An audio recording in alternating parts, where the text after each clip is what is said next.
bonsoir à tous. Oui, effectivement, donc j'ai passé 4 ans au CSG comme directrice de la base spatiale. Avec 2 ans de Covid et une année de guerre en Ukraine, bon, je ne me suis pas du tout ennuyée. Mais surtout, on n'a pas fait tellement de lancements. Hein, j'en ai fait 25, je crois, ce qui n'est pas extraordinairement élevé. En revanche, on vit vraiment une période dans le spatial et dans le monde des lanceurs en particulier, qui est en pleine mutation, avec des révolutions un peu partout. Et du coup, je dois dire que mon activité de directrice de la base spatiale a été surtout orientée rénovation de la base. On va dire cela comme ça. Et réorientation du CSG. Alors, avant peut-être de rentrer dans le détail des évolutions et puis de façon à vous mettre bien dans le bain, je vais vous faire voir un petit film qui raconte ce qu'est le CSG aujourd'hui, en espérant que tout marche comme attendu.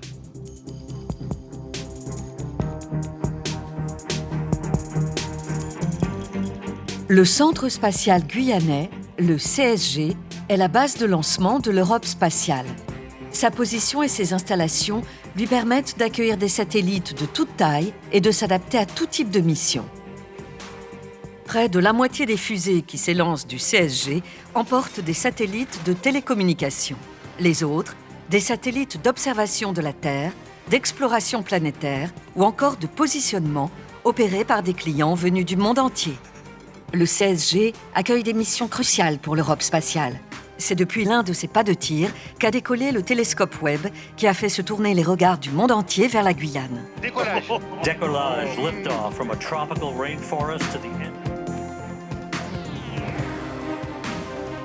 Mais aussi la sonde Bepi-Colombo d'exploration de la planète Mercure, les satellites de la constellation Galileo, le système de positionnement européen, les 5 ATV, cargo de ravitaillement de la Station spatiale internationale, ou encore la sonde Rosetta, qui a déposé en 2014 l'atterrisseur Philae sur la comète Chury.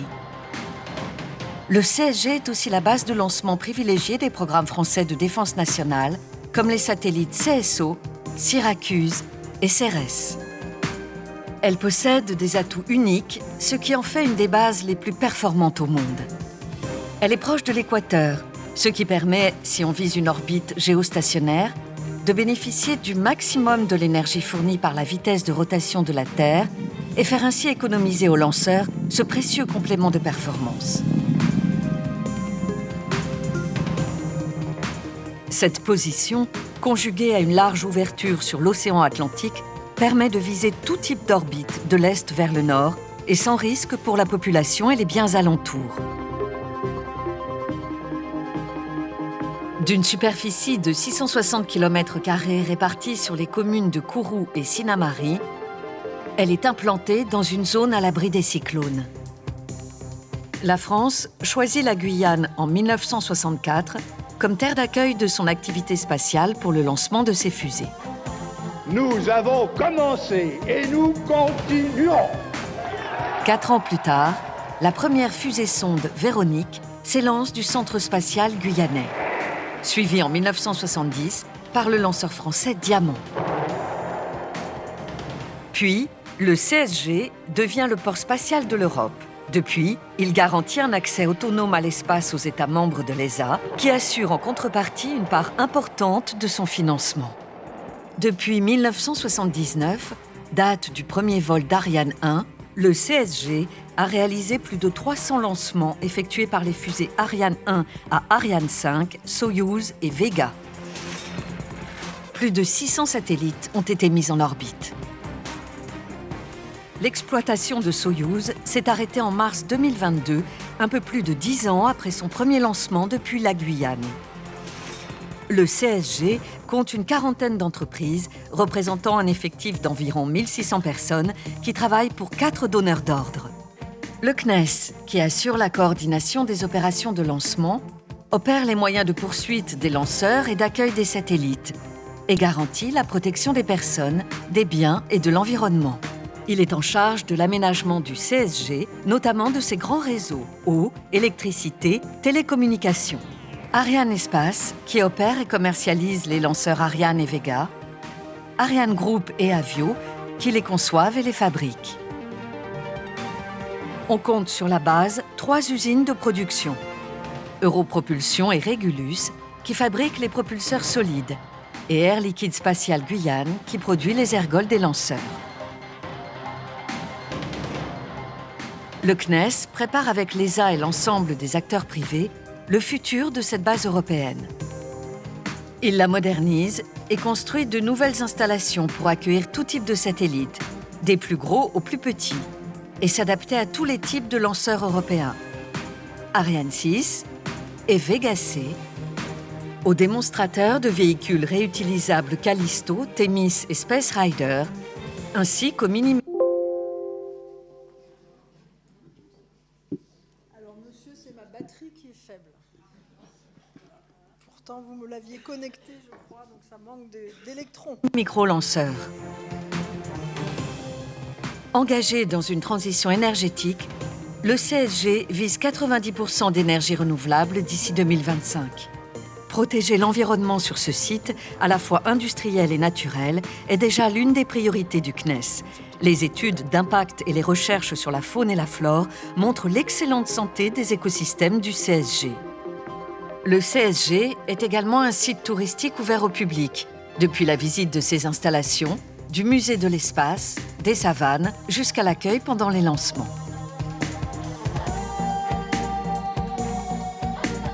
À 2 pas du CSG, les îles du Salut, propriété du CNES, sont le site qui accueille annuellement le plus de visiteurs en Guyane. Tourisme, mais aussi éducation, applications spatiales, numériques.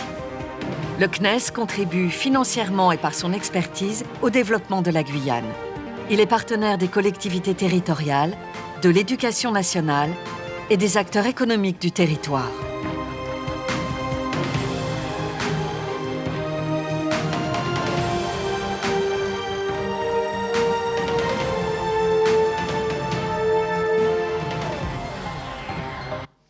Voilà, donc de quoi vous donner un panorama de tout ce qui est le CSG à ce jour.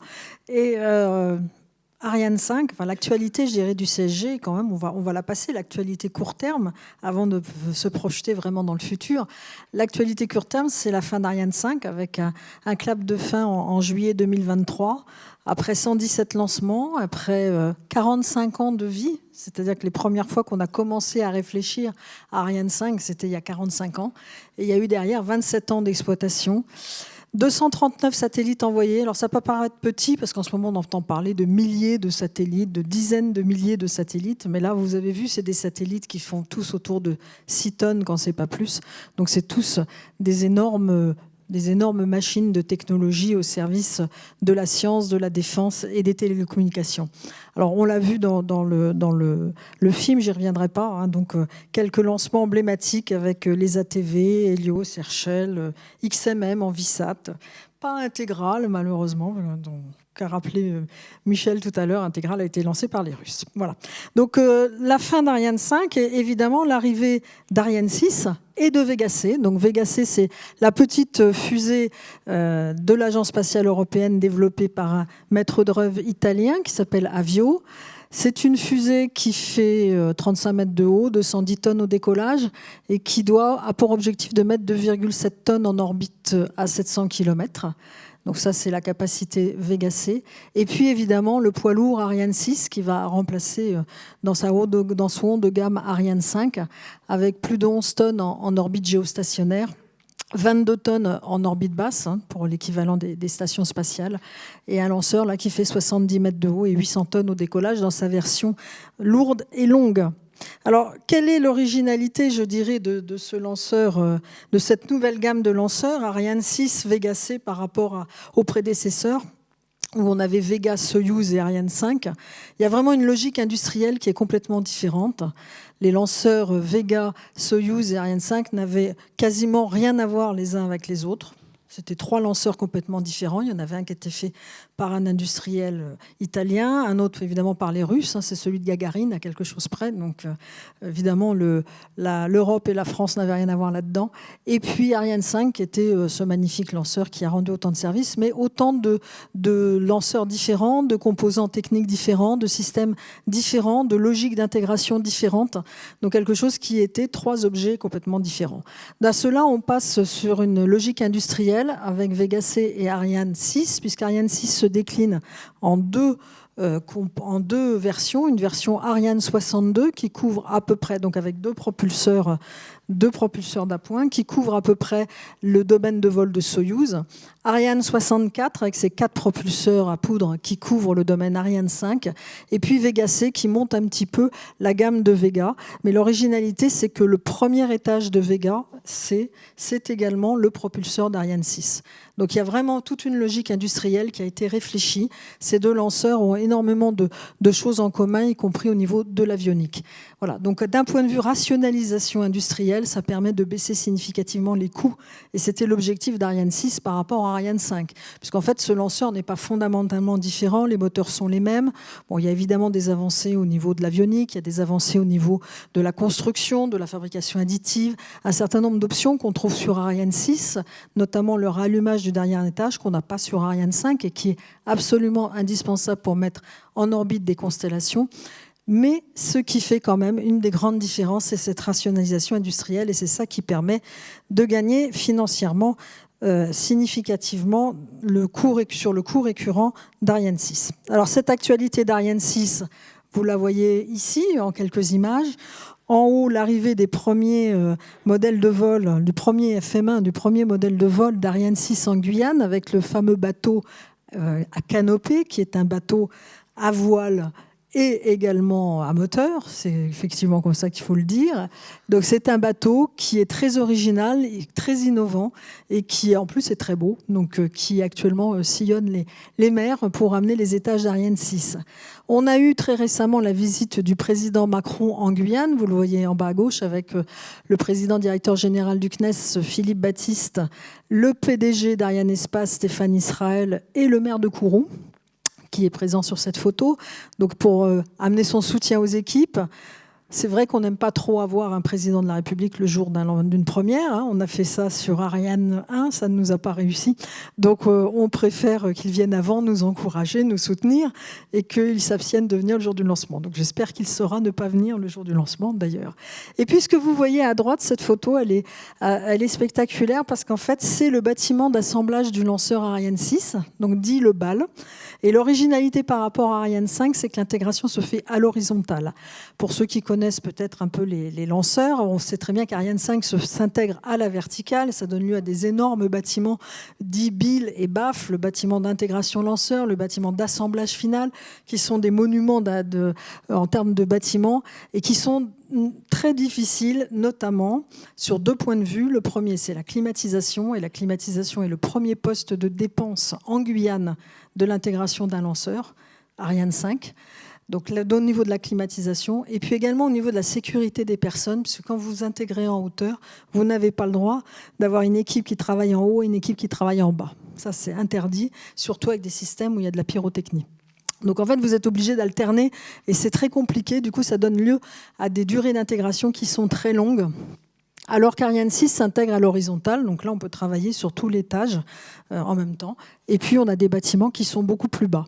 Donc on est capable dans ce BAL d'intégrer 2 étages en parallèle. Donc vous avez ici l'étage qui a servi aux essais combinés. On y reviendra tout à l'heure à tous les tests qui ont eu lieu en Guyane et qui ont été terminés en début d'année. Et ici vous avez le modèle de vol FM1 qui est en intégration. Alors, pour parler un petit peu de ce nouveau pas de tir Ariane 6, je vais également vous montrer un petit film, mais que je vais commenter en baissant le son. Voilà. Alors, vous voyez là le pas de tir et l'ensemble d'intégration d'Ariane 6, donc ce fameux bâtiment BAL dont je vous ai parlé là, qui fait 110 mètres de long et 40 mètres de large, où on peut intégrer 2 lanceurs en parallèle. Une fois ce lanceur intégré, donc on voit ici quelques images d'intégration, d'arrivée des étages. Une fois ce lanceur intégré dans le bal, alors là on voit la roche Nicole, excusez-moi, qui alimente l'eau du déluge, du fameux déluge du château d'eau. Vous savez qu'à chaque moment d'un lancement, on inonde le pas de tir d'un déluge d'eau. En l'occurrence, plus de 900 mètres cubes d'eau vont être largués sur les carnaux de façon à refroidir et à diminuer l'acoustique. Une fois le lanceur intégré dans le bal, il est amené sur le pas de tir, 800 mètres de long pour l'amener sur ce pas de tir. Là, il est érigé. On voit ici les carnaux qui sont les pots d'échappement en quelque sorte, qui font 20 mètres de haut et 16 mètres de large. Les conduites qui passent sous le pas de tir, on a là 22 km de tuyauterie en tout genre pour les ergols classiques, je dirais, et 3,5 km pour les ergols cryogéniques. Là, ça a été une grande aventure. Donc ce portique que vous voyez là, il fait à peu près 8000 tonnes. Il est monté sur roulette, puisqu'il s'étarte au moment du lancement. 8000 tonnes, c'est la masse de la tour Eiffel. Donc en fait, on a une tour Eiffel sur roulette ici en Guyane. Ça a été vraiment un chef-d'œuvre de réalisation. Voilà, et ce que vous voyez là, c'est l'essai qui s'est déroulé, le dernier essai final qui s'est déroulé, qui a testé le moteur sur son pas de tir. Cet essai, il y a eu une mise à feu qui a duré plus de 400 secondes et c'est à la suite de cet essai qu'on a prononcé la qualification de ce qu'on appelle les essais combinés, c'est-à-dire la capacité du lanceur à être lancé depuis le pas de tir. Donc là, évidemment, il n'a pas décollé puisque les propulseurs n'étaient pas les propulseurs à poudre classiques. Voilà, donc l'actualité d'Ariane 6, c'est ça. Et Ariane 6, lancement cet été, a priori le 24 juin. Bon, alors peut-être pas le 24 juin, mais en tout cas cet été, c'est sûr qu'actuellement, tout se passe bien et les essais se déroulent correctement. Alors le CSG, c'est aussi, en termes, je dirais, de programme classique, c'est avec des agences, CNES, DLR, JAXA, en l'occurrence, c'est la démonstration d'un étage réutilisable qui s'appelle Callisto, qui aura un moteur japonais, des structures françaises, un pas de tir français, un programme de vol français et des pattes d'atterrissage et une navigation allemande ou française. Donc ça, c'est une coopération qui permet de lancer l'Europe dans la technologie des lanceurs réutilisables. Et je les ai appelés les rentrants parce que ce Callisto, il rentre. Alors, vous savez, c'est pas rien rentrer parce qu'en fait, un pas de tir, une base de lancement, elle a l'habitude d'envoyer des choses dans l'espace. Elle n'a pas l'habitude de les récupérer. Donc, les récupérer, ça veut dire qu'il faut des infrastructures différentes. Ça veut dire qu'en termes de simulation de vol, en termes de différents outils de mécanique spatiale en tout genre, eh bien, évidemment, il faut s'adapter pour des corps rentrants et non pas des corps sortants. Alors, le deuxième véhicule rentrant, c'est ce qu'on appelle le Space Rider. C'est une petite navette qui est réalisée par Thales Alenia Space, Italie, sous évidemment égide de l'ESA, et qui a vocation à faire des capsules 0G en quelque sorte, d'aller en orbite, de faire un certain nombre d'expériences 0G et de redescendre sur Terre, et notamment au CSG ou peut-être ailleurs, mais en tout cas on espère bien au CSG. Voilà. Alors ça, c'est la vision un peu, je dirais, académique et institutionnelle du monde des lanceurs et des pas de tir. Et en fait, il s'est passé quand même quelque chose ces dernières années, à côté de quoi on ne peut absolument pas passer. Et on le voit ici sur ces courbes. Alors ce que vous voyez là, en fonction des années, l'horizontale, vous avez les années, de 2014 à 2032. Et en vertical, vous avez le nombre de satellites à lancer. Et on constate une montée énorme à partir des années de 2020, début des années 2020. Et on constate également que cette croissance ne fait que croître encore plus. Elle est en rouge, ce qu'on a dans la partie, le gros pavé d'en haut, c'est les méga-constellations. Donc là, c'est quelque chose d'aussi nouveau. Ce sont des constellations orbite basse qui représentent des dizaines de milliers de satellites ou des milliers de satellites pour le moment. En tout cas, on verra si on fait des dizaines de milliers plus tard, et qui ont vocation à remplacer ou à compléter les satellites de télécommunications qui sont en orbite géostationnaire. Mais on voit quand même ces parties bleues et ces parties grises qui montrent quand même dans les petits satellites une montée significative du nombre de satellites. Alors, on le voit ici également, cette fameuse constellation Starlink, ici, ça c'est le chiffre en 2022, c'est le nombre de satellites lancés. Donc on voit qu'on a très peu de gros satellites, c'est ce qu'on voit ici en gris. on a quand même un certain nombre de satellites de moins de 500 kg qui ne sont pas dans la version des méga-constellations. Et puis ce qui écrase complètement la statistique, évidemment, c'est Starlink, avec la constellation d'Elon Musk, qui est en train de révolutionner le panorama.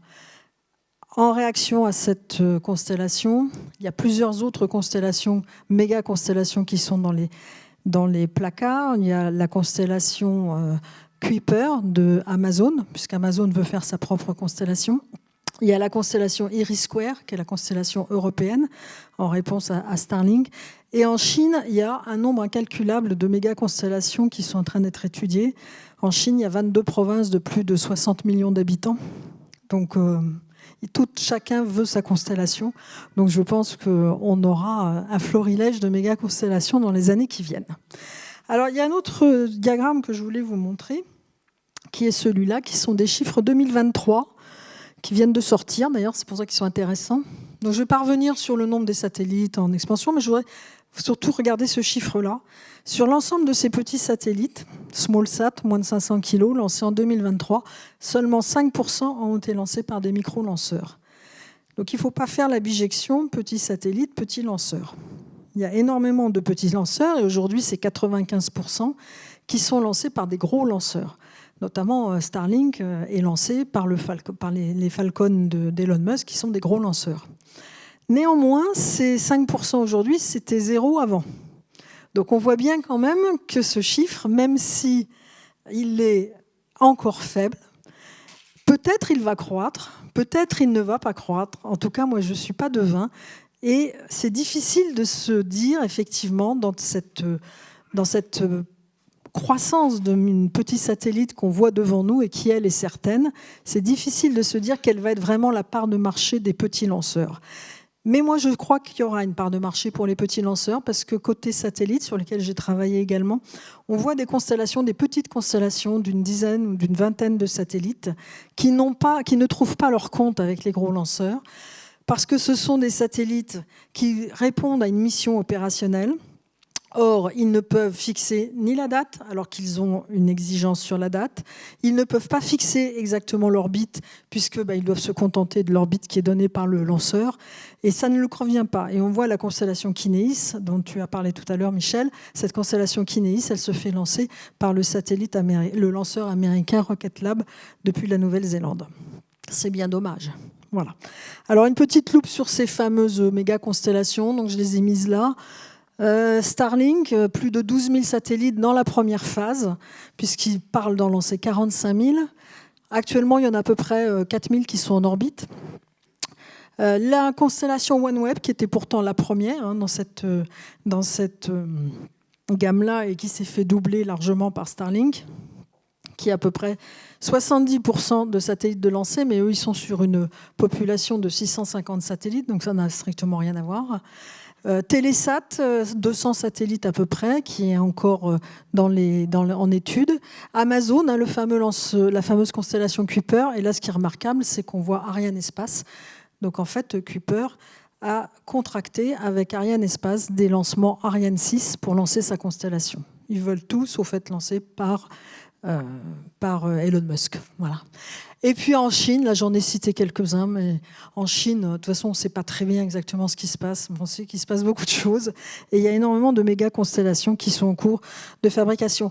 On est quand même toujours, et je pense que ça va rester un moment, on est quand même toujours dans cette fracture géopolitique de la Chine d'un côté et puis l'Occident de l'autre. Je crois que ce n'est pas demain qu'on lancera nos satellites avec des lanceurs chinois. Ce n'est pas demain qu'on lancera des satellites chinois avec des lanceurs européens.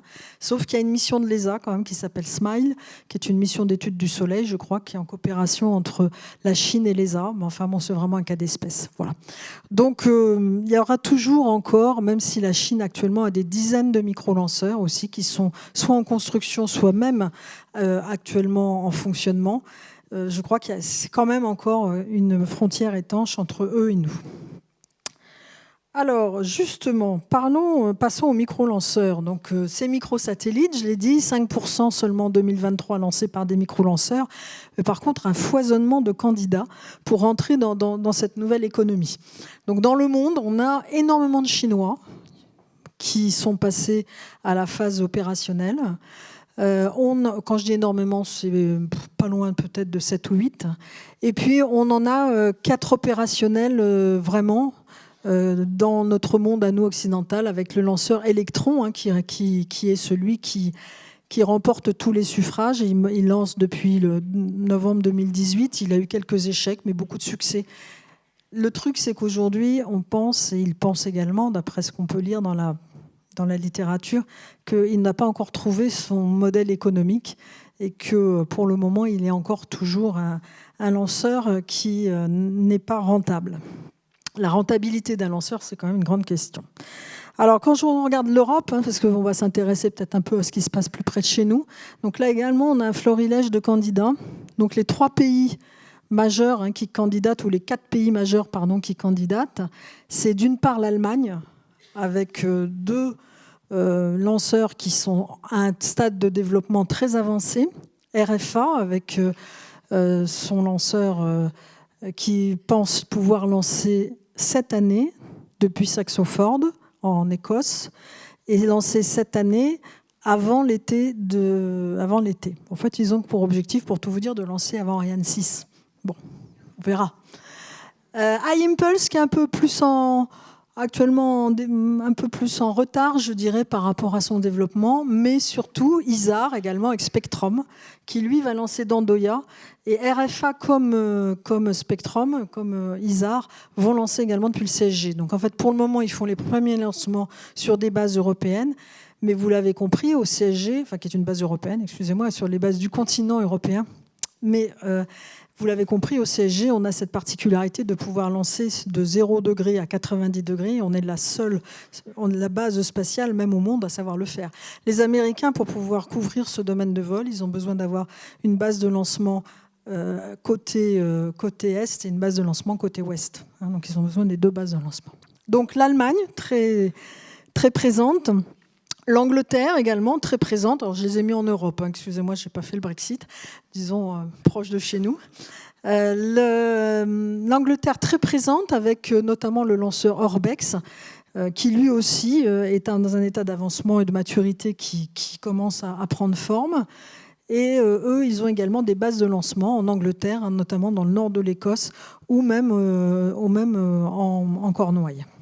Et puis, il y a peut-être un moins attendu, c'est l'Espagne. L'Espagne, elle a 2 projets intéressants. Un qui est un peu challenger, qui est Blue Star. Alors, je l'ai cité parce qu'il est lancé sous ballon.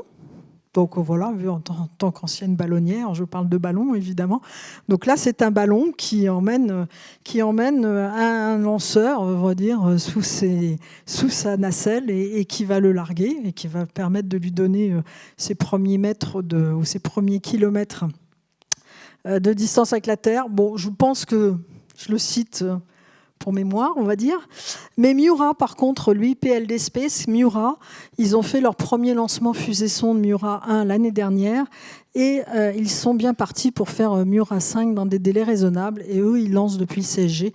Donc, on est en discussion avec eux. Donc ça, c'est le panorama européen. Puis alors, le pays également qui se lance dans cette aventure, évidemment, c'est la France. Donc la France, on la voit ici. La France, elle a aujourd'hui sélectionné 4 micro-lanceurs. Les 4 mousquetaires, comme dit Challenge, là-haut, je vous ai mis une copie de l'article de Challenge. Au mois de mars de cette année, on a sélectionné 4 micro-lanceurs par achat de service. Ça, c'est une originalité de fonctionnement. C'est-à-dire, on n'a pas dit on veut un lanceur qui est comme ci ou comme ça.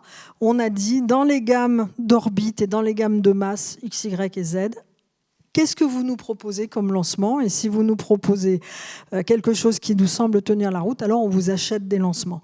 Donc en fait, on s'est positionné non pas comme prescripteur de lanceurs, mais comme acheteur de services de lancement.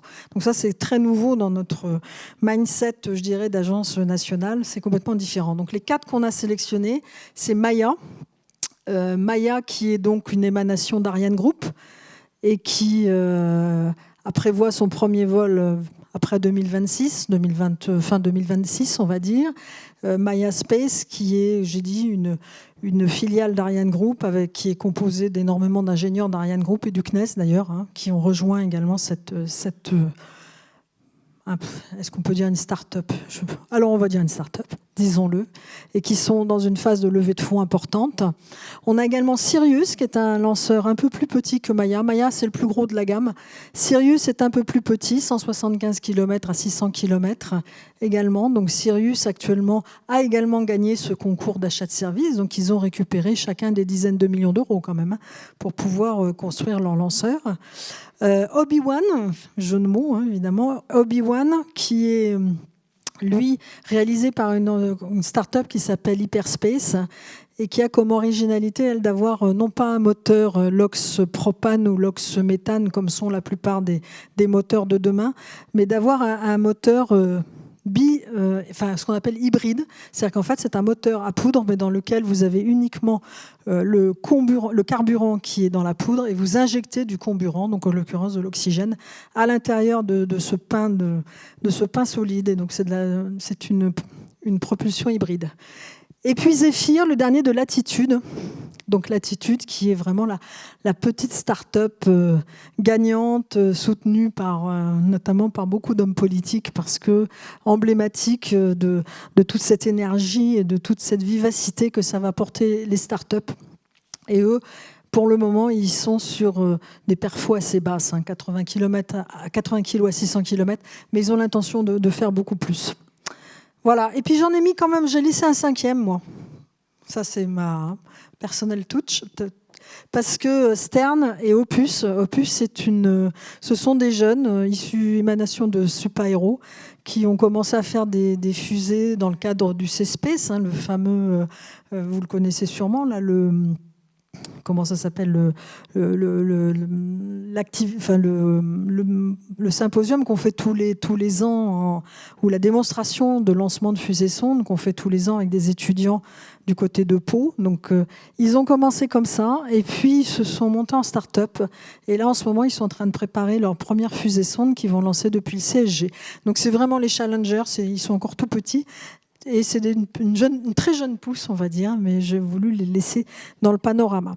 Donc là, c'est les lanceurs, je dirais, en France. Donc on voit quand même qu'on a au moins 4 gros candidats. Je ne sais pas combien vont demeurer. Enfin, je veux dire, ça, c'est quand même toujours la grande question. Est-ce qu'il y a vraiment un business plan? Est-ce qu'il y a vraiment un modèle économique? Mais bon, qui ne tente rien, on va dire, n'a rien. Alors ça, c'est la vision côté lanceur, mais il y a aussi la vision côté spaceport. Donc il y a également des spaceports qui fleurissent partout dans le monde. Je me suis concentrée sur l'Europe. L'Europe et l'Angleterre, on va dire. Donc là, on a les 2 bases de lancement classiques, Andoya en Norvège et Kiruna en Suède, donc qui lancent d'ores et déjà d'ailleurs des fusées-sondes, c'est pas nouveau, et qui ont l'intention de lancer, d'upgrader, d'améliorer leur base de lancement de façon à pouvoir lancer des fusées tout court. Et ils ont comme candidat un certain nombre de... Il y a Isar qui veut lancer depuis Andoya. À Kiruna, on envisage de faire des essais aussi avec un modèle d'étage réutilisable. Donc ils ont probablement un très bel avenir devant eux. Et puis il y a des nouveaux venus. Donc en Angleterre, il y a en Écosse notamment, il y a Sutherland et Saxaford qui sont en Angleterre. Qui ont l'avantage, quand vous regardez l'Écosse, il n'y a pas grand monde autour d'eux. Et donc ça, c'est un gros avantage, puisqu'évidemment, pour la sauvegarde des populations, eh bien, quand vous avez la mer devant vous, c'est quand même un gros avantage. Il y a d'autres projets aux Açores et aux Canaries, et puis également en Italie. Mais en Italie, ça serait plutôt pour lancer des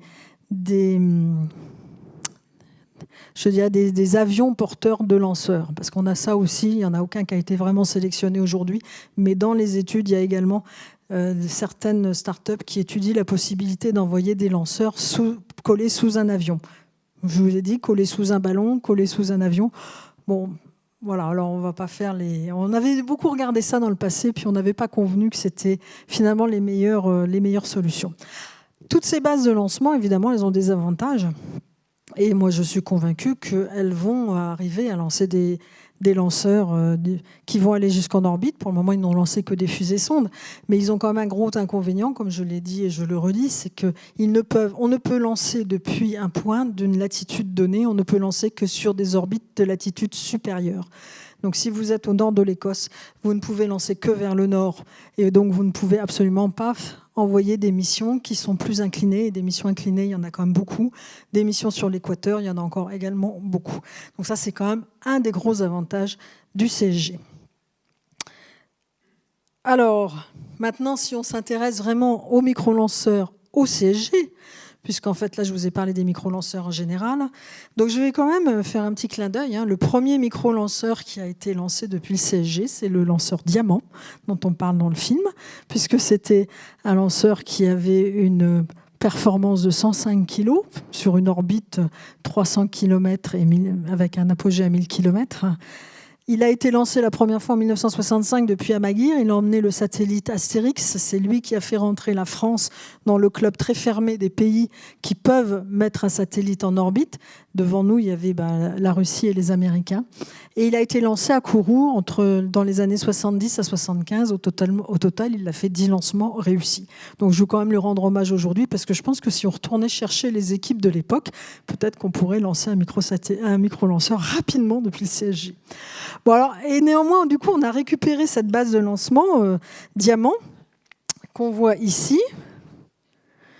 Alors qu'on voit ici. Voilà. Alors, pour ceux qui connaissent un peu le CSG, vous avez ici la route de l'espace qui relie Kourou ici à Sinnamary et sur lequel s'étagent les différents pas de tir. Donc ici, des salles blanches pour accueillir les satellites. Ici, le pas de tir des fusées-sondes qui est désaffecté pour le moment. Ici, on a toute la zone de fabrication des propulseurs à poudre. On a vu dans le film tout à l'heure qu'il y avait 2 usines de fabrication de propulseurs et d'ergols. Donc ici, c'est l'usine de fabrication des propulseurs. Ici, sur le blanc, on a l'ensemble des pas de tir le pas de tir ELA 3 avec ces différentes bâtiments d'intégration lanceurs. Et juste avant d'arriver sur cette zone de l'ELA 3, sur la droite, on a une route qui part et qui va vers le site Diamant. Et le site Diamant, on le voit également ici en photo. Donc ça, c'est tel qu'il est aujourd'hui. Et donc, dans le but de rationaliser également les aspects environnementaux, eh bien, on a décidé de choisir la rénovation de cette base de lancement plutôt que de construire une base de lancement ex nihilo ailleurs au CSG. Alors comment on va s'y prendre? Alors vous voyez ici une photo.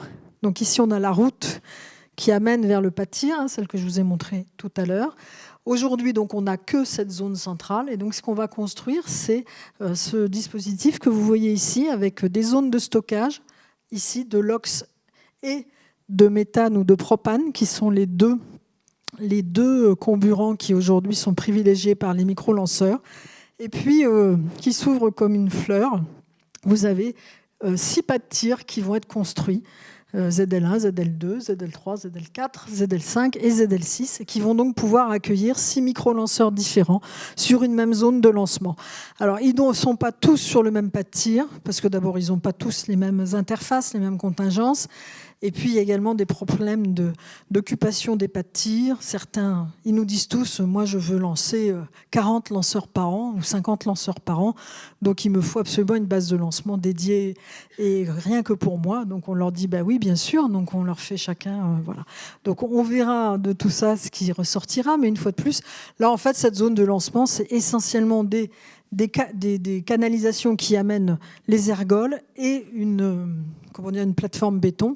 Et le reste de l'infrastructure de lancement sera développé et fabriqué par les entités micro-lanceurs.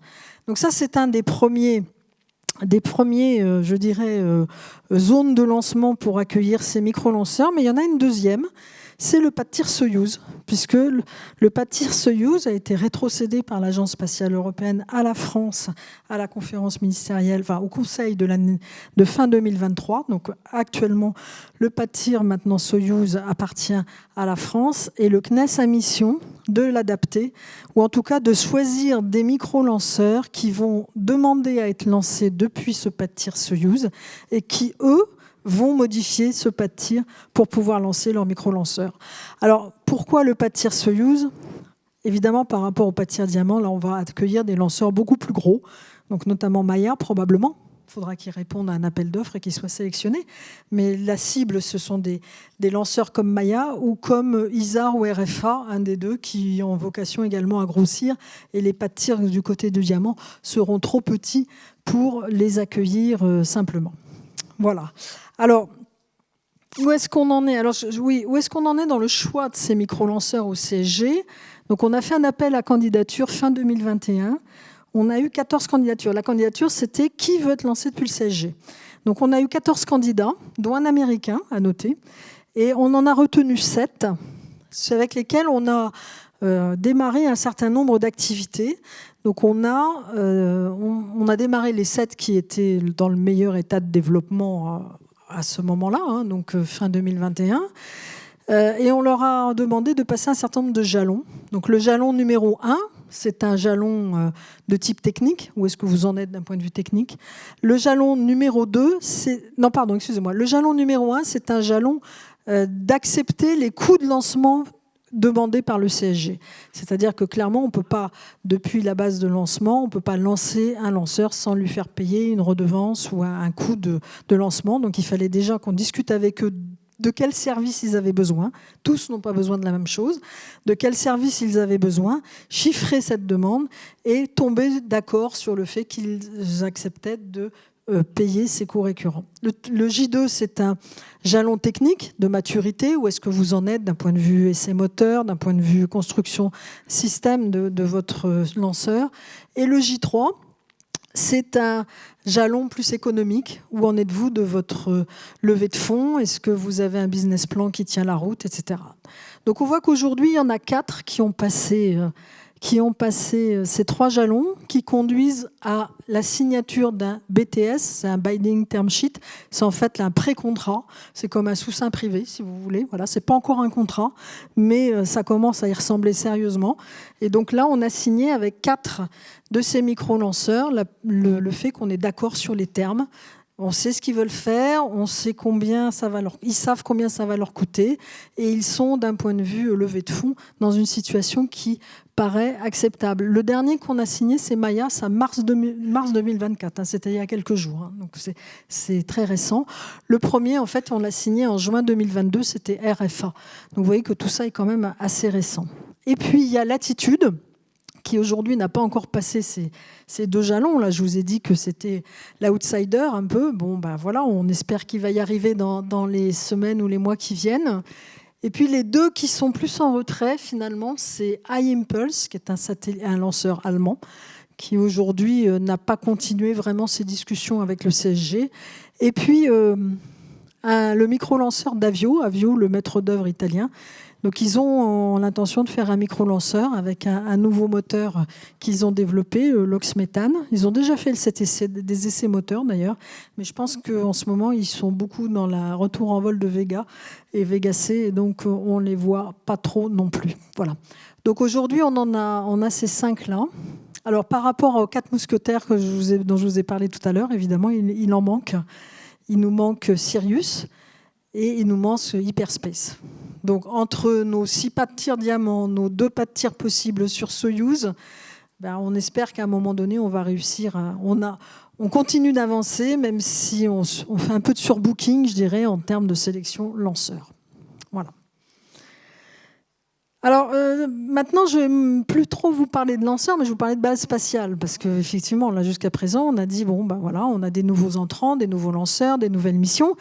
Mais il faut qu'on ait une base spatiale qui tienne la route. Et cette base spatiale, elle est en train de subir, je dirais, un grand programme de rénovation. Elle n'avait pas été rénovée depuis... elle n'avait pas été mise à jour depuis les lancements Ariane 5, donc elle datait des années 2000, on va dire.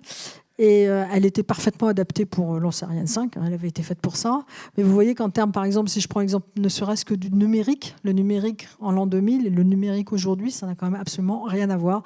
Donc il était vraiment temps qu'on démarre un grand programme de rénovation. Alors ça donnait ce programme de rénovation, il a été financé... alors, le financement de la base de lancement, c'est 1 tiers financé par le CNES, 2 tiers financé par l'Agence spatiale européenne.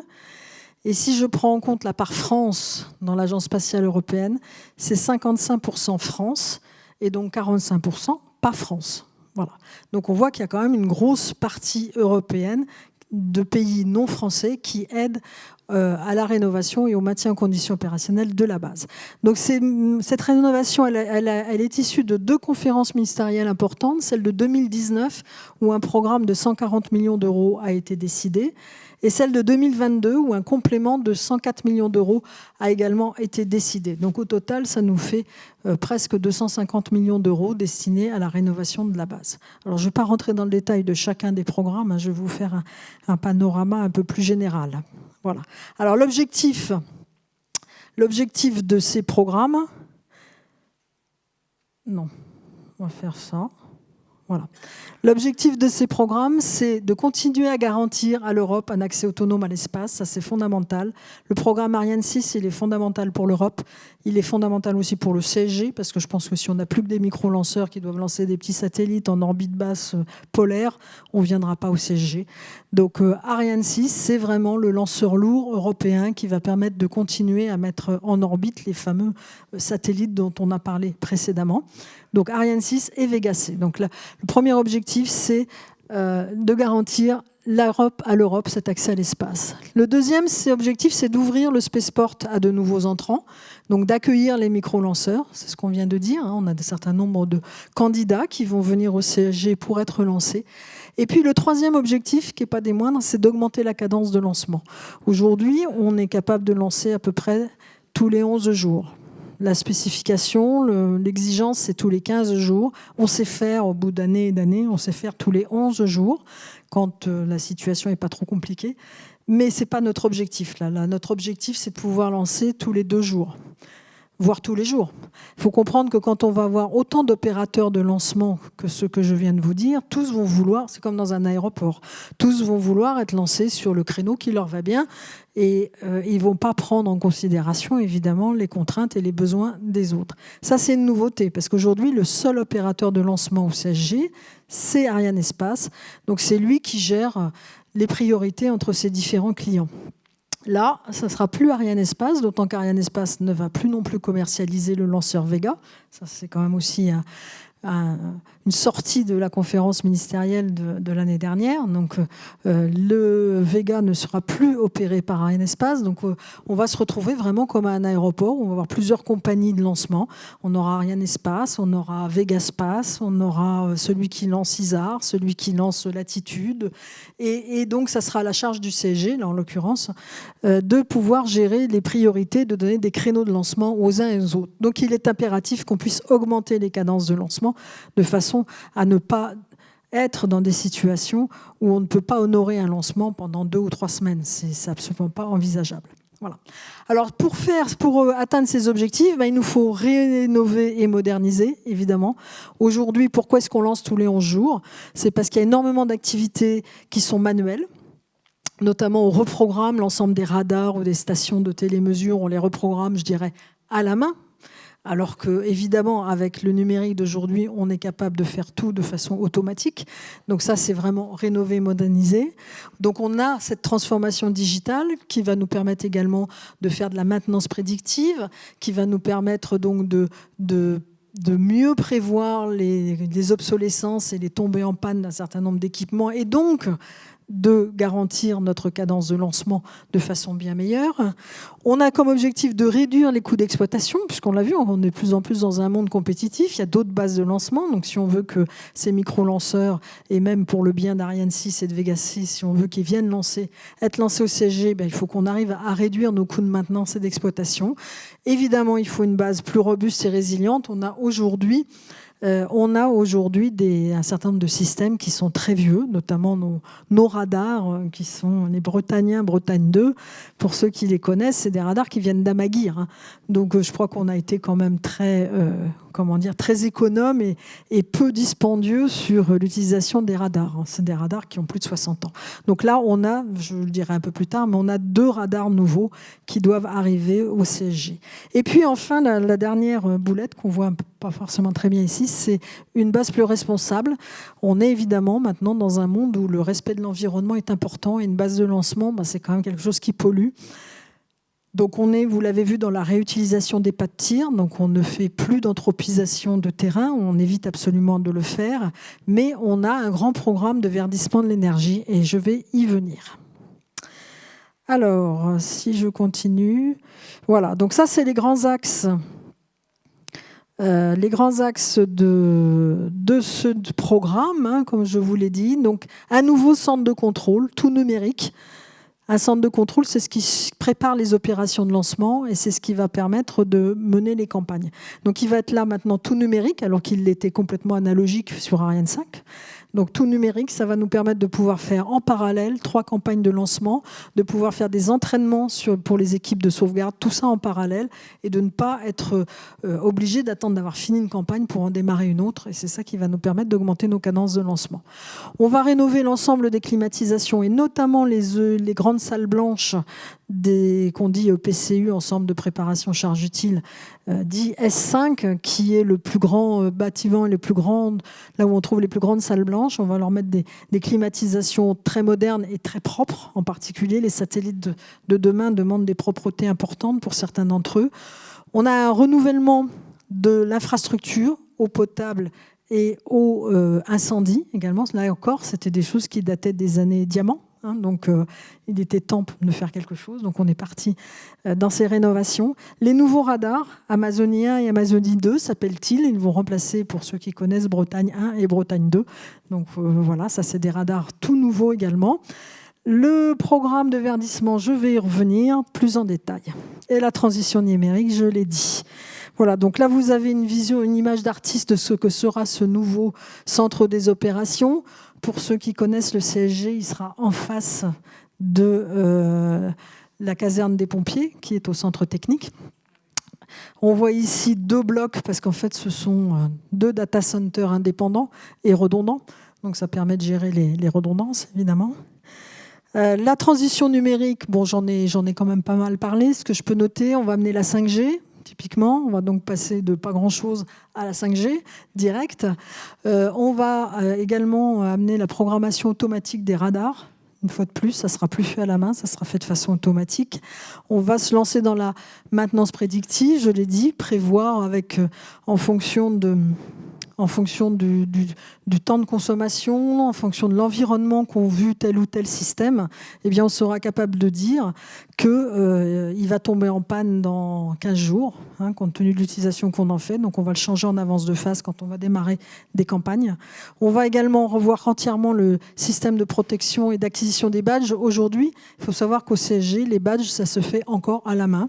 Voilà, il y a encore un circuit papier à la main, avec toutes les erreurs vers lesquelles ça peut conduire, forcément.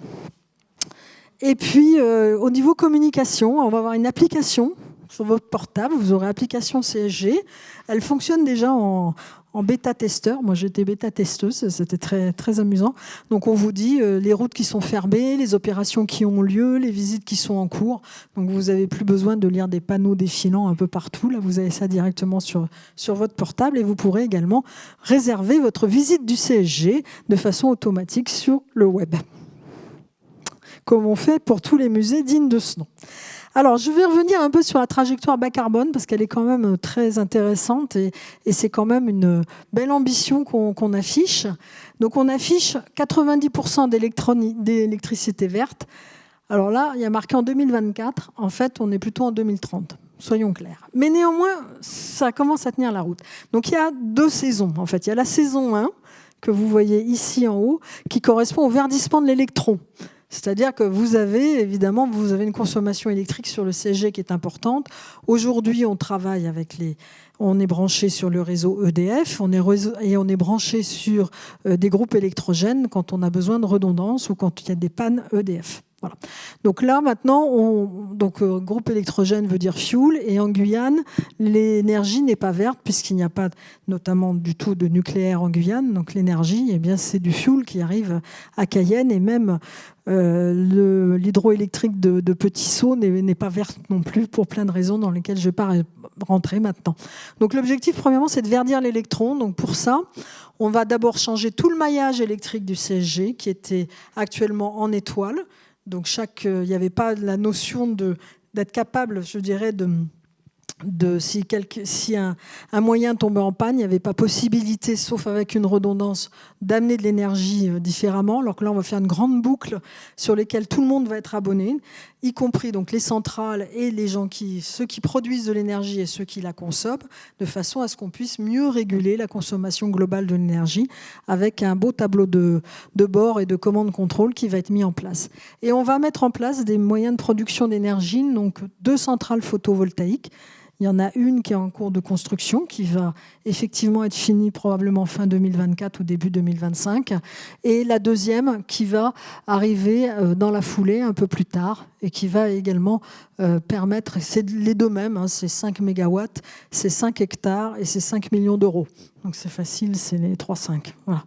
Donc 2 centrales photovoltaïques et des centrales biomasse qu'on voit ici sur cette ligne. Donc là, l'idée, c'est à partir de déchets verts, de produire de l'énergie. Et ça, il y a une spécificité vis-à-vis de ces centrales biomasse, c'est que ce n'est pas un achat patrimonial. C'est-à-dire qu'autant les centrales photovoltaïques, c'est le CNES et l'ESA qui achètent des centrales photovoltaïques, qui les fabriquent et qui va les mettre en œuvre, à la mode classique. Autant les centrales biomasse, là c'est un achat de service, c'est-à-dire qu'on a sélectionné un industriel, c'est lui qui va investir pour fabriquer ces centrales biomasse et en fait il va se payer en nous vendant l'électricité de ces centrales biomasse, voilà, dédiées à nous. Donc c'est un modèle économique encore différent, c'est là aussi qu'on voit l'arrivée de cette nouvelle économie d'investissement de plus en plus présente du secteur privé. Donc ça, c'est le verdissement de l'électron, donc 2 centrales biomasse et 2 champs photovoltaïques. Et puis après, il y a le verdissement des processus industriels. Au CSG, on fabrique beaucoup d'hydrogène pour le lanceur Ariane 5, on en fabriquera encore beaucoup pour le lanceur Ariane 6. Et cet hydrogène, on le fabrique par la méthode du cracking, qui est une méthode qui est excessivement polluante. Donc là, on est en train et ce projet-là, il démarre, le projet Iguane, qui est un projet qui a été entièrement financé maintenant, avec une partie Agence spatiale européenne, une partie CNES, une partie industrie également, et une partie région. Donc là, on va fabriquer de l'hydrogène à base d'électrolyse classique. Donc là, ça sera une génération d'hydrogène beaucoup plus propre. Ce projet Iguane, il a cette spécificité, d'une part d'avoir vocation à fournir de l'hydrogène pour le lanceur Ariane 6, mais également, il va permettre d'alimenter, c'est également un projet de territoire, c'est-à-dire qu'il va également alimenter des bus hydrogène qui vont être achetés par la région. Il va également alimenter un certain nombre de véhicules de l'armée qui est très présente en Guyane, qui vont fonctionner à l'hydrogène. Et associé à ce projet Iguane, il y a le développement également d'un centre de compétences, donc d'apprentissage, qui sera localisé en Guyane et qui permettra aux Guyanais de se former aux métiers et aux compétences de l'hydrogène. Donc c'est ce que je trouve très intéressant dans ce projet Iguane, c'est cette hybridation entre un besoin industriel du spatial et puis un besoin de développement économique du territoire. Alors, on me dit qu'il faut que je m'arrête. Donc, vous voyez ici une centrale photovoltaïque. Vous voyez comment vont se mettre ces centrales photovoltaïques le long du CSG. Donc, ici, on a la route de l'espace, toujours, avec le centre de contrôle. Donc, on va avoir une centrale photovoltaïque quasiment au rond-point d'arrivée du centre technique, qui sera présente là. 2 centrales photovoltaïques, la première qui sera en face des halls de préparation charge utile, la deuxième qui sera près des usines de production de poudre, ainsi que la première centrale CBK, donc centrale biomasse. Et puis cette troisième photovoltaïque ici, j'en ai pas parlé parce que celle-là, elle sert dans le cadre du projet Iguane à alimenter l'usine de fabrication d'hydrogène. Donc l'usine de fabrication d'hydrogène par électrolyse sera également alimentée par une centrale photovoltaïque. Voilà, alors écoutez, j'arrive à la conclusion. Donc on voit qu'au cours du temps, le CSG il a évolué, il a démarré en haut à gauche avec les fameuses 4L qui rappelleront des souvenirs, je suis sûre, à certains d'entre vous que je connais ici. On le voit évoluer au cours du temps et il va devenir donc ce Europe Spaceport, puisque il va perdre son nom de CSG pour devenir le Europe Spaceport. Donc c'est comme un aéroport maintenant européen. Et je reprendrai la phrase du général de Gaulle. Nous avons commencé et nous continuerons. Voilà. Et je suis prête à répondre à vos questions.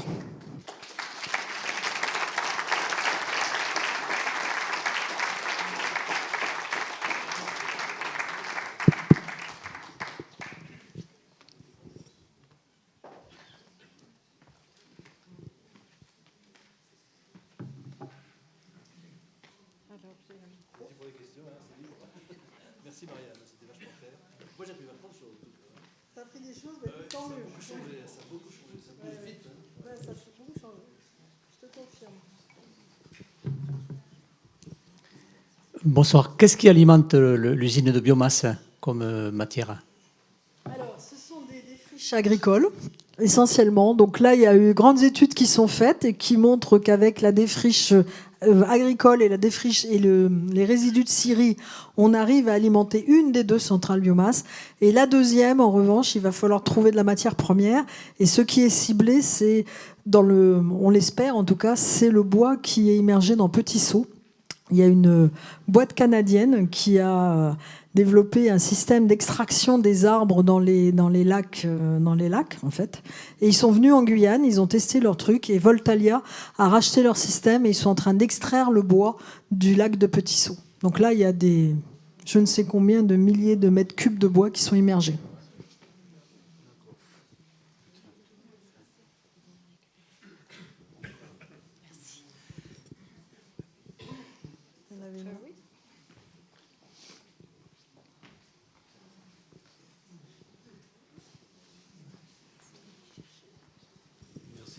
Dans les bases de lancement candidates, vous n'avez pas parlé des bases portées par la mer, je veux dire, soit radeau, soit des bases sur piliers. Les Allemands semblaient très intéressés par ça. Est-ce qu'ils ont abandonné l'idée? Et puis, dans le même ordre de grandeur, là, pour les spaceports, pour les vols à 100 km d'altitude, les vols touristiques, il me semblait qu'il y avait des candidats en Italie. Est-ce qu'il n'y a pas des combinaisons aussi qui se font entre spaceport pour les vols juste à 100 km et les lancements sous avion, par exemple? Oui, alors en ce qui concerne les bases, les bases flottantes, je dirais, effectivement, les Allemands avaient l'intention de faire ça. Ils ont arrêté, puis ils commencent à en reparler. Donc, ils pourraient mettre ça sur la mer du Nord. Mais bon, pour le moment, ça reste à l'état d'avant-projet. Pour ce qui est des bases touristiques, je vous avouerai que je ne sais pas trop. Et les Italiens veulent faire des choses, je sais, mais c'est vrai que bon, ça, c'est vraiment des toutes petites choses. Donc, voilà.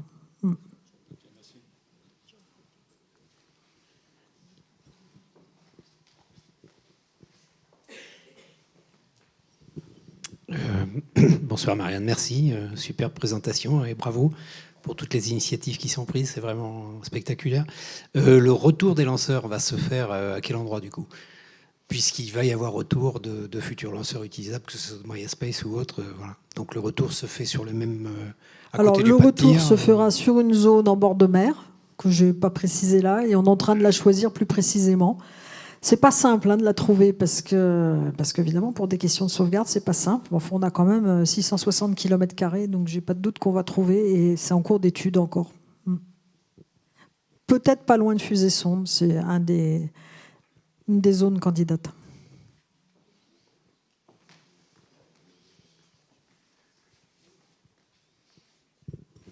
Oui, bonjour Marianne. Le European Spaceport, est-ce que ça veut dire que le CSG change de statut par rapport au fait qu'il est il est à la fois français mais européen? Enfin, il y a une partie européenne, il y a une partie française importante. Est-ce qu'il va devenir purement et simplement européen? Non, ça jamais, je ne crois pas du tout, parce que notamment toute l'activité micro-lanceur, elle va se faire sous responsabilité France et pas sous responsabilité ESA. Donc ça, c'est clair.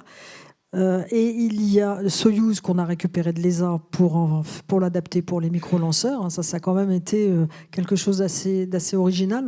Je veux dire qu'il y a quelques années, on ne s'attendait pas à ça. Donc non, on dit Europe Spaceport, ça ne veut pas dire ESA Spaceport. C'est-à-dire que c'est un pas de tir français qui va être ouvert à un certain nombre d'opérateurs, dont l'ESA pour Ariane 6, et ça sera évidemment l'essentiel quand même du business du CSG. Comme je l'ai dit, si Ariane 6 s'arrête, si on n'a plus de gros lanceurs européens à lancer, je pense que le CSG aura du souci à se faire, mais je ne suis pas... moi, je suis convaincu que le CSG a de beaux jours devant lui, puisqu'il a une situation extraordinaire, des infrastructures absolument remarquables, et qu'il est capable d'offrir d'ores et déjà, demain matin, un lancement à qui le veut, en fait.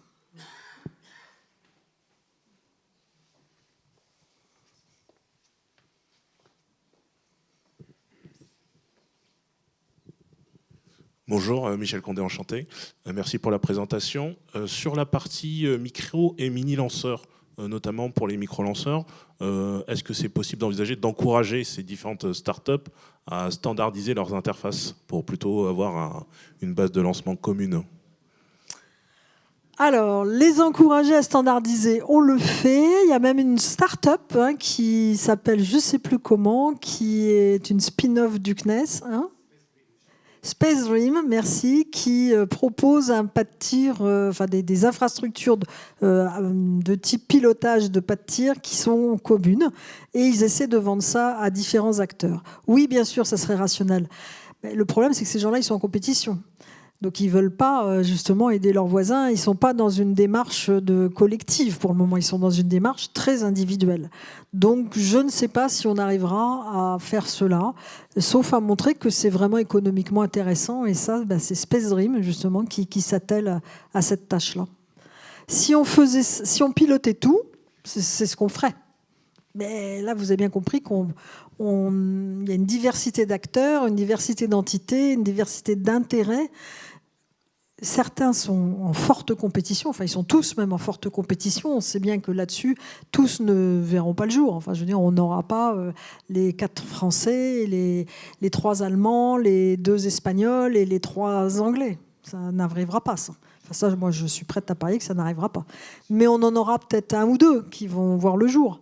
Et donc, qui sera celui-là ? Et chacun veut défendre son standard, sa solution et sa façon de faire.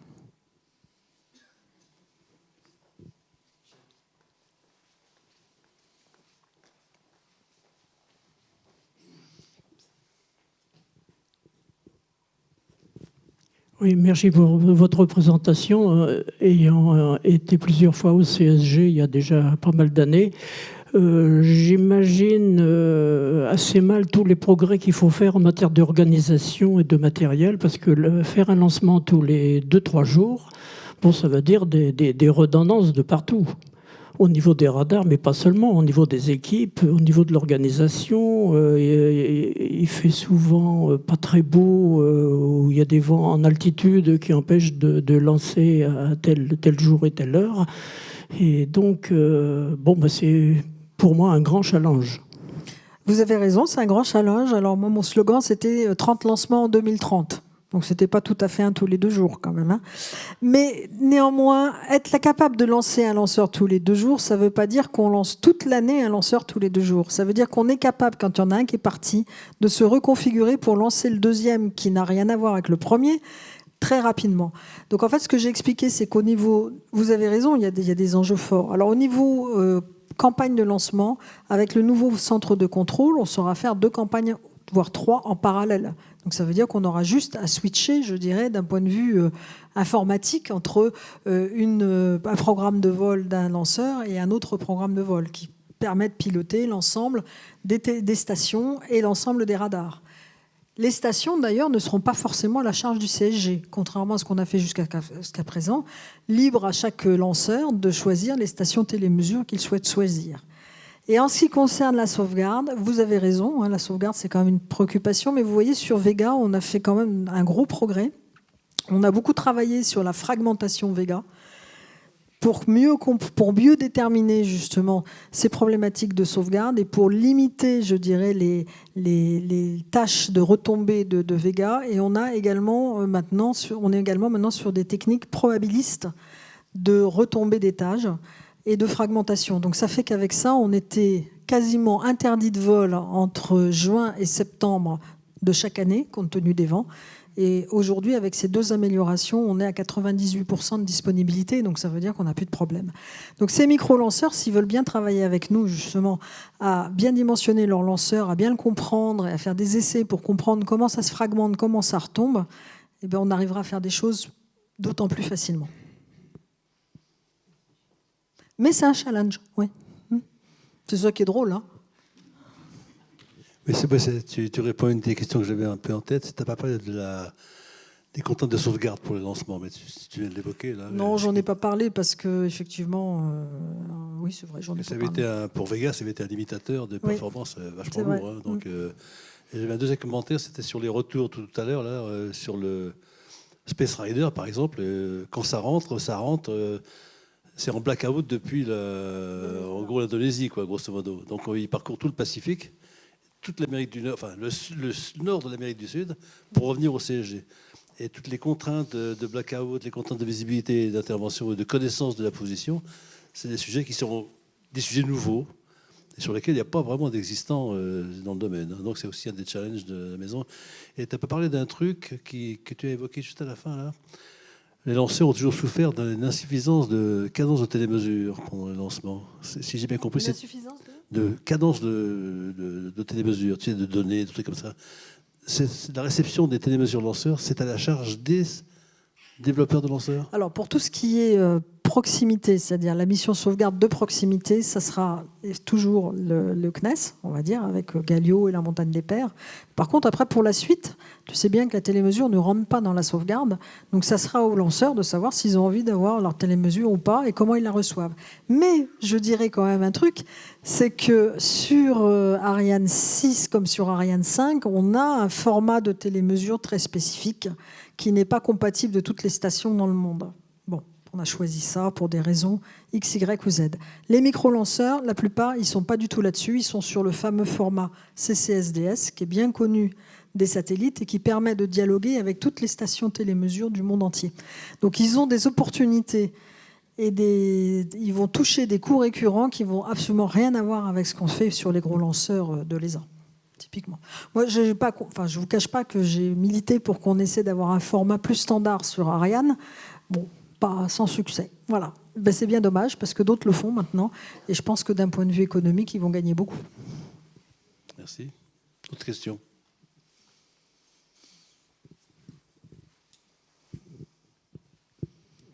Petite question technique. Là, je vois sur la photo les systèmes anti-foot de protection du pas de tir et la 3. Là.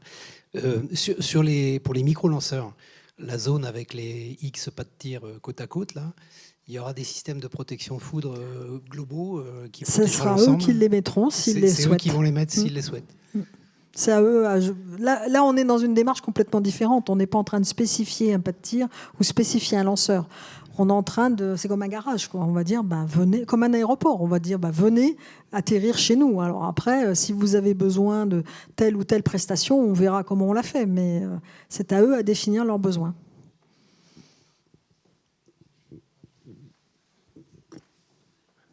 Une question très ouverte, Falcon 9, Starlink. Bon, alors toi, tu sors. Hein. Non, mais ta perception et est-ce qu'il faut se mesurer par rapport à ça ou se définir nos propres critères? Bon, Elon Musk, il a fait un truc incroyable, extraordinaire. Il a un lanceur techniquement qui est super. Il a un modèle économique qui est génial. Il a tout verticalisé, alors que nous, on a fait tout le contraire. Hein. On a séparé Ariane Group d'Airbus. Bon, le jour où on a fait ça, moi, je pense qu'on a fait une bêtise, personnellement, parce que justement, on a empêché la verticalisation de se faire. On est sur un autre modèle. Quand Soyouz a quitté la Guyane, on s'est retrouvé quand même le bec dans l'eau. Hein. Je peux vous dire que j'étais aux premières loges et on s'est retrouvé vraiment bête. C'est-à-dire qu'on n'avait plus de lanceurs pour lancer nos satellites. Et en particulier, on a un très beau satellite de défense nationale française, CSO3, qui est cloué au sol et qui ne peut pas être lancé. Donc, je crois que s'il y a quelque chose à retenir de cette difficulté qu'on a eue avec Soyouz, quelque chose de positif, c'est que l'autonomie d'accès à l'espace, ce n'est pas un vain mot.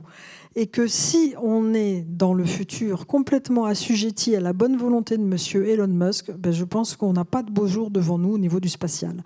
Donc, les gros lanceurs Ariane 6 et Vega, ce sont des lanceurs étatiques, institutionnels, quoi qu'en disent nos industriels, que c'est eux qui, je ne sais pas quoi, ce sont des lanceurs institutionnels qui sont payés et financés par les États pour garantir leur autonomie d'accès à l'espace. Donc se mesurer, oui, évidemment, il faut faire des économies, oui, évidemment, il faut faire des efforts d'intelligence, d'agilité, de tout ce qu'on veut, mais je ne crois pas que le monde du lanceur, côté Elon Musk, s'il n'avait pas Starlink, je pense que son modèle économique, il ne marcherait pas forcément non plus très bien. Et nous, en Europe, il faut qu'on accepte ça. On a un modèle de fonctionnement qui est complètement différent. On a plein de pays qui coopèrent. On a beaucoup rationalisé sur Ariane 6, mais il y a quand même encore, je ne sais plus combien, une quinzaine ou une vingtaine d'États qui travaillent sur Ariane 6. Tous veulent du retour géographique, quoi qu'on en dise dans la presse, y compris la France, hein, la première à dire « moi je mets 1 euro, je veux qu'il revienne chez moi ». Donc on a un modèle qui n'est pas économiquement rentable, mais c'est un modèle de stratégie et un modèle d'autonomie stratégique de l'Europe. Voilà, c'est comme ça. Et dire, est-ce qu'il faut se mesurer à SpaceX ? D'abord, lui, SpaceX, il a tout le marché aussi de la défense. La défense américaine, là, quand il a gagné la possibilité de lancer des satellites de la défense américaine, il a gagné le gros lot, puisque là, il lance je ne sais combien de... Il a son Starlink et il a la défense américaine. Nous, des satellites de défense, on en lance un tous les 4 ans, quoi. Voilà. Donc, on n'en lance pas 50 ou 100 par an. Donc on n'a pas le même modèle. Mais je n'enlève rien à Elon Musk. Hein. Son lanceur, il est super. Son modèle économique, il a fait des tas de choses que nous, on n'a jamais faites. Évidemment, la récupération du premier étage, le revol. Enfin bon, oui, non, c'est incontestable. C'est incontestable. C'est quelqu'un qui est... Voilà. Mais bon, c'est pas forcément c'est pas notre modèle, en fait. Hein. Et je crois pas qu'il faut dire, bah ouais, on n'a qu'à lancer avec Elon Musk et puis basta. Parce que demain, c'est Elon Musk qui fait la pluie et le beau temps, quand même. Hein. Enfin, il faut rappeler que les Américains ont quand même gardé les autres lanceurs. Hein. Les Lockheed et autres, ULA, ça marche toujours. Hein.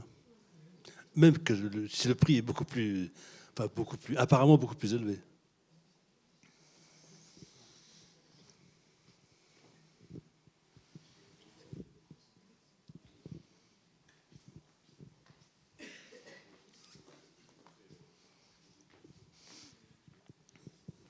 Bonsoir.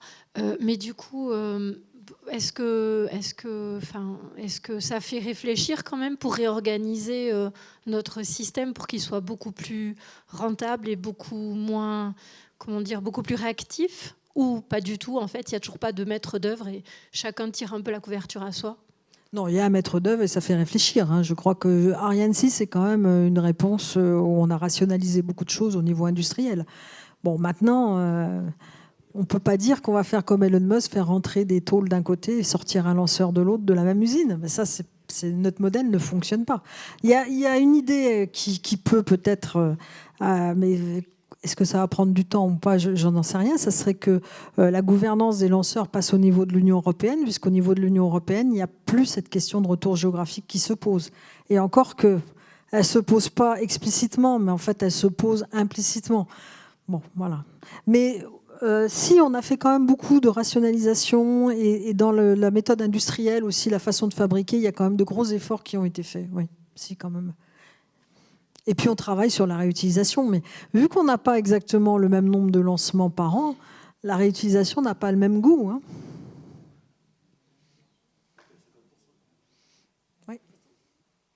Bonsoir, merci beaucoup pour votre présentation.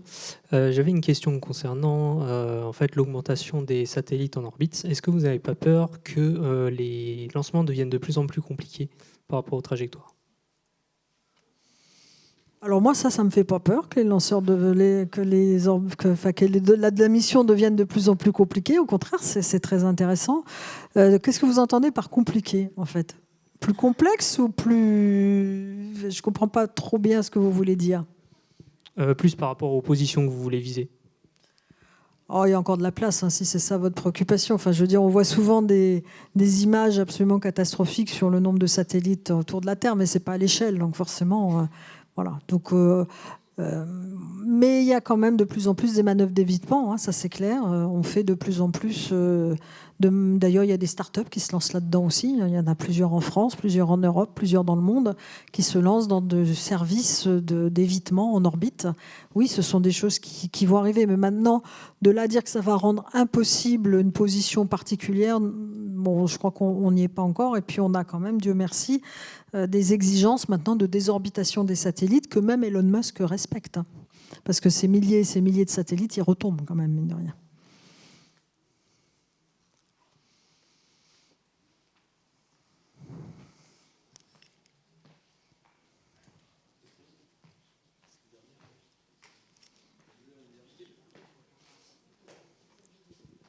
Une dernière question peut-être, parce que il va falloir qu'on rende la salle, oui.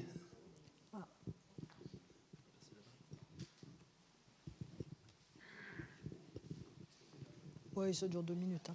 Oui, bonsoir. Merci pour cette fabuleuse conférence. Pour ceux qui n'ont pas eu la chance d'être présents, est-ce qu'on pourrait éventuellement envisager de pouvoir la visionner quelque part? Alors, je crois que c'est enregistré, hein, c'est ce que j'ai compris. Alors après, je ne sais pas où ça sera disponible, mais... C'est...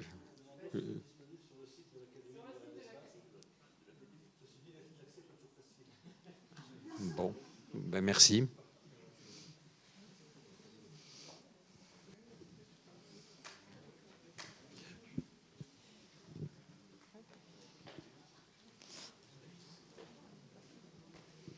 Bon, Marianne, tu as un petit film pour...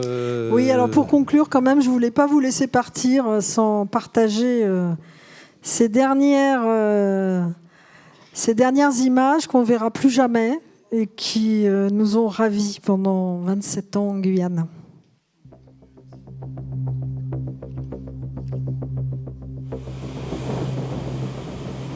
C'est un hommage à Ariane 5.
Tout de DDO, attention pour moins 1 minute. Top, à 0 moins 1 minute.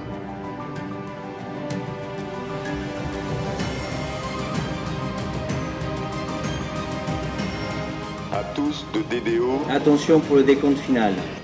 10, 9, 8, 7, 6, 5, 4, 3, 2, 1, top.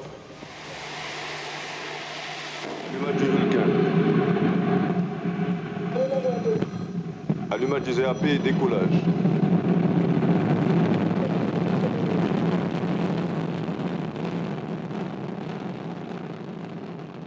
Paramètres bord sont normaux, la propulsion est nominale.